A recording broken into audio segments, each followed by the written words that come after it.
കാനഡയിൽ നിന്നും മെക്സിക്കോയിൽ നിന്നും ഇറക്കുമതി ചെയ്യുന്ന എല്ലാ ഉൽപ്പന്നങ്ങൾക്കും 25% നികുതി ചുമത്തുമെന്ന് ഡൊണാൾഡ് ട്രംപ് കഴിഞ്ഞ ദിവസം മുന്നറിയിപ്പ് നൽകിയിരുന്നു. ഇത് പ്രസിഡന്റ് എന്ന നിലയിലുള്ള ആദ്യ ഉത്തരവായിരിക്കുമെന്നാണ് അദ്ദേഹം പറഞ്ഞത്. ഇതിന് പിന്നാലെ നിയുക്ത അമേരിക്കൻ പ്രസിഡന്റ് ഡൊണാൾഡ് ട്രംപുമായി ഫ്ലോറിഡയിലെത്തി കൂടിക്കാഴ്ച നടത്തിയിരിക്കുകയാണ് കനേഡിയൻ പ്രധാനമന്ത്രി ജസ്റ്റിൻ ട്രൂഡോ. ഡൊണാൾഡ് ട്രംപിനെ ഗോൾഫ് ക്ലബ്ബിൽ വെച്ചാണ് ട്രൂഡോ കണ്ടത്. ഇരു നേതാക്കളും ഒരുമിച്ച് അത്താഴം കഴിക്കുകയും വിഷയങ്ങൾ ചർച്ച ചെയ്യുകയും ചെയ്തു എന്നാണ് പുറത്തുവരുന്ന റിപ്പോർട്ട്. എന്നാൽ ചർച്ചകൾ രഹസ്യമാക്കി വെച്ചിരിക്കുകയാണ്. ഇരുവരും തമ്മിലുള്ള കരാർ പരസ്യമാക്കിയിട്ടില്ല. US തെരഞ്ഞെടുപ്പിന് ശേഷം പ്രസിഡന്റ് ട്രംപുമായി കൂടിക്കാഴ്ച നടത്തുന്ന G7 രാജ്യങ്ങളിൽ നിന്നുള്ള ആദ്യ നേതാവാണ് ട്രൂഡോ. താരിഫ് പ്രശ്നം പരിഹരിക്കാൻ ട്രംപിനെ കാണുമെന്ന് മുന്നറിയിപ്പിന് ശേഷം ശനിയാഴ്ച തന്നെ അദ്ദേഹം പറഞ്ഞിരുന്നു.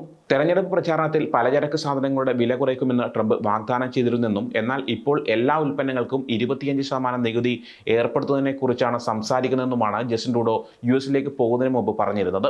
ട്രംപ് എന്ത് പ്രസ്താവന നടത്തിയാലും അത് നടപ്പിലാക്കാൻ അദ്ദേഹം പദ്ധതിയിട്ടുണ്ടെന്ന് മനസ്സിലാക്കേണ്ടത് പ്രധാനമാണെന്നും അദ്ദേഹം പറഞ്ഞിരുന്നു.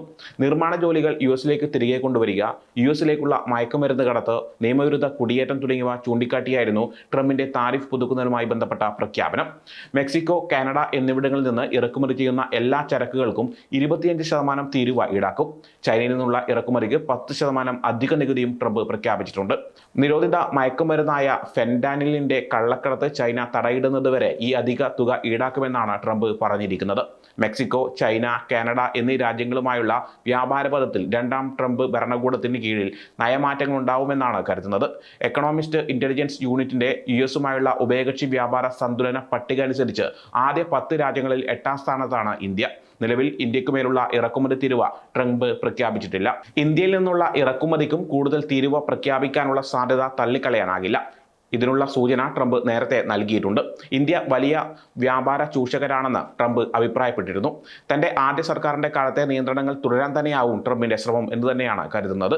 തിങ്കളാഴ്ചയാണ് മെക്സിക്കോയിൽ നിന്നുള്ള ഉൽപ്പന്നങ്ങൾക്ക് അധിക നികുതി ഏർപ്പെടുത്തുമെന്നും അനധികൃതമായി ആളുകളിൽ നിന്ന് തടയുമെന്നും ട്രംപ് അറിയിച്ചത്. ഇതുമൂലമുണ്ടാകുന്ന പ്രശ്നങ്ങൾ വളരെ എളുപ്പത്തിൽ പരിഹരിക്കാൻ കാനഡയ്ക്കും മെക്സിക്കോയ്ക്കും കഴിയുമെന്നും അദ്ദേഹം വ്യക്തമാക്കിയിരുന്നു. ട്രംപിന്റെ ഈ നീക്കത്തെ തുടർന്ന് Canadian dollar, Mexican peso, euro, British pound, Korean one, Australian dollar എന്നിവയെല്ലാം US ഡോളറിനെതിരെ ഇടിഞ്ഞിരിക്കുകയാണ്. ഇതിന് പിന്നാലെയാണ് നിയുക്ത US പ്രസിഡന്റിനെ കനേഡിയൻ പ്രധാനമന്ത്രി ജസ്റ്റിൻ ട്രൂഡോ സന്ദർശിച്ചിരിക്കുന്നത്.